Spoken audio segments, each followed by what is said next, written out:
Vamos falar agora da testagem dos materiais que são indispensáveis nessa admissão de pacientes. Começamos então pelos laringoscópios e as lâminas adequadas ao tamanho da criança. Aqui, mais uma vez, a gente precisa lembrar que os testes do laringoscópio têm que ir além do encaixe.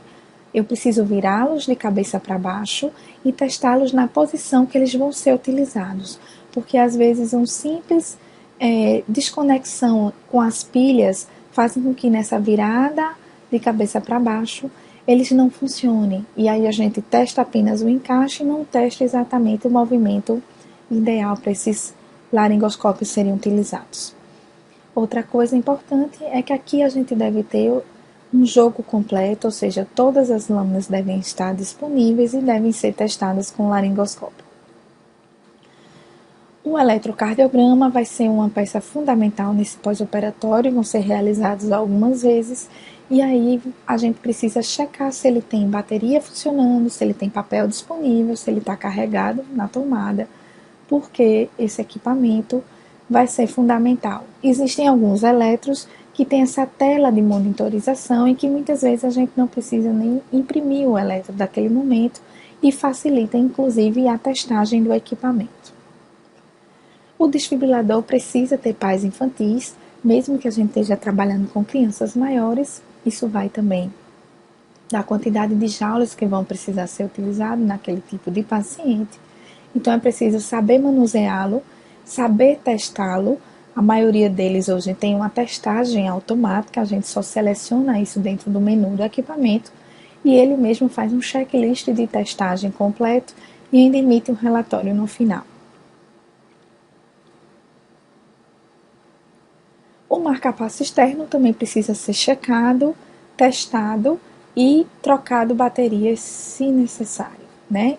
Alguns já têm baterias carregáveis, recarregáveis, e outros são baterias descartáveis, então precisando ser trocado por novas. Então é essencial você checar isso antes desse paciente chegar à UTI, que muitos deles fazem bloqueio atrioventricular ainda dentro da sala e já vem com o marca-passo externo. Precisando do bloco cirúrgico levar o seu de volta, a gente precisa colocar o da UTI para funcionar. Ainda entre comunicação entre as equipes, a gente precisa lembrar que alguns pontos são importantes na admissão desse paciente.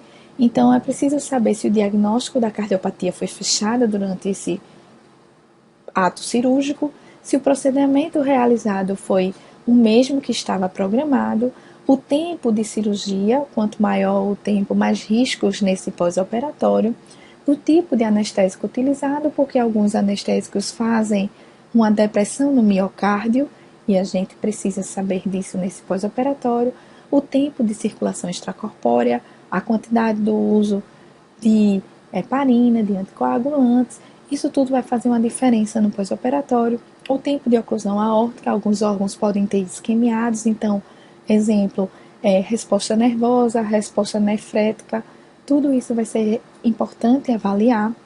O volume recebido por esse paciente, tanto de hemoderivados, o volume no geral, e o volume eliminado, um balanço hídrico vai precisar começar e precisa ser rigoroso. E a gente precisa ter ideia de como foi durante a cirurgia. Intercorrências no transoperatório, se esse paciente teve alguma parada, alguma complicação, se precisou utilizar drogas vasoativas durante a cirurgia ou se está utilizando ainda e a gente precisa utilizá-las dentro da UTI.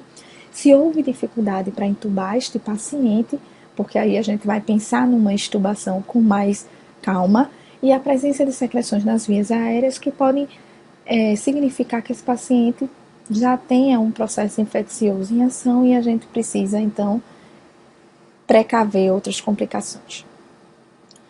Aqui um pouquinho para lembrar, uma circulação canulada.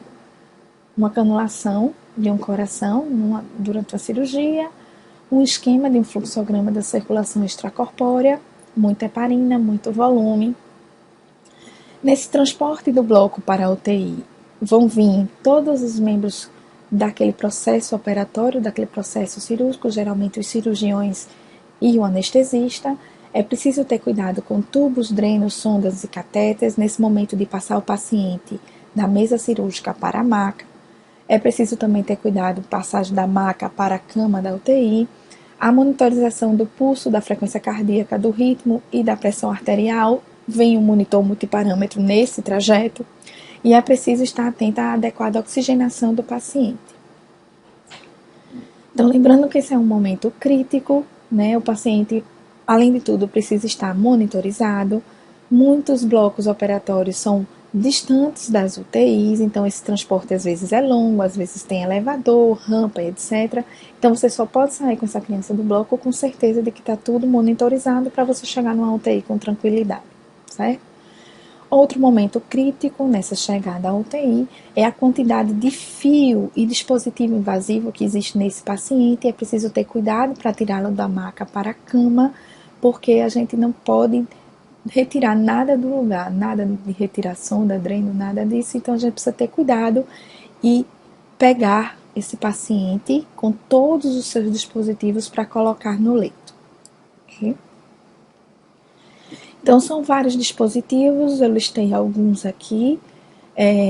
O tubo orotraqueal, que é o responsável da ventilação mecânica, a pressão arterial média, que é uma punção de artérias, geralmente utilizando as artérias radiais, os catéteres venosos centrais, os drinos, que podem ser mediastinais, podem ser torácicos, o monitor, a monitorização. Geralmente esse paciente vem com eletrodos já fixados desde a sala, então a gente pode utilizá-los também dentro da UTI, né?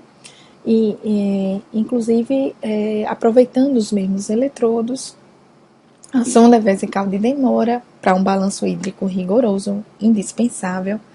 E muitos não vêm com sonda nasogástrica, sendo necessário passar nessa admissão do paciente, aproveitando que ele está em narcose. Além de tudo, um fio de marca-passo, às vezes até 2, estão presentes nessa ferida operatória, e aí é necessário a gente ajustá-lo dentro desse curativo para que ele não fique solto, não enganche em outro dispositivo e não saia do local. Nessa admissão, a gente vai ter uma série sequencial de como coordenar cada item, cada dispositivo do paciente. Então, primeiro a gente vai posicionar a criança no leito. Na sequência, o suporte de oxigenação, então conexão ao ventilador, se tiver estubado, máscara de Venturi ou o que foi determinado para ser instalado neste paciente, deve ser, primeiro momento, a oxigenação. Terceiro, instalar toda a monitorização, então a eletrocardiográfica, conexão dos eletrodos e a oximetria de pulso tem que ser instalado nesse segundo momento. Identificar todos os acessos vasculares, ver o que é que está entrando de droga, quem é hidratação, às vezes esses pacientes vêm com infusão de hemoderivados ainda nesse transporte. Então, separar, identificar essas vias e colocá-las nas bombas de infusão contínua de imediato. Na sequência, pressão venosa central e pressão arterial média. Lembrando que a linha arterial é sensível à falta de infusão de anticoagulante. Então, a gente precisa instalar essa linha arterial de imediato e conectar essa monitorização para que não perca essa punção. A abertura dos drenos torácicos e mediastinais. Cuidado com as crianças muito pequenas na demora de abrir esses drenos, porque pode prejudicar o paciente hemodinamicamente, porque aumenta a pressão intratorácica, prejudicando o coração, que está fragilizado num processo operatório. Ainda, a avaliação das sondas, né? Abrir a sonda vesical, se sonda gástrica presente também abrir, se não, passá-la nesse momento. Inspeção rápida da ferida operatória, avaliar se há sangramentos, principalmente a presença do fio de marca-passo, ajustá-lo a essa ferida operatória, né? Geralmente a gente coloca dentro de uma capinha, de uma tampinha de seringa, de agulha, para que ele fique mais protegido e a gente consiga fixá-lo próximo à ferida operatória. Dá uma avaliada no paciente como um todo, avaliação da coloração de pele, do aquecimento, das mucosas, do preenchimento capilar, hidratação e ruídos adventícios, e as funeses de Buller, né? Porque esses pacientes ficam muitos com lesões residuais nesse pós-operatório e a gente precisa ter isso identificado na nossa admissão. Coleta de exames, lembrando que aí também vai ser utilizada a linha arterial para a gente não espoliar o paciente, então que é preciso sim aspirar um pouco da solução heparinizada que está correndo nesse acesso, para só então coletar um material que vai para o laboratório. Chamar o pessoal da imagem para bater um raio-x no tórax, para acompanhar a evolução desse pós-operatório, e aí então a gente vai precisar da prescrição para iniciar antibiótico profilaxia. Espero que a gente tenha esclarecido alguns pontos de dúvida. Nós vamos conversar aqui em outras aulas e deixo todos os meus contatos disponíveis para que vocês possam tirar dúvidas ou dar sugestões. Obrigada e tenham um bom dia.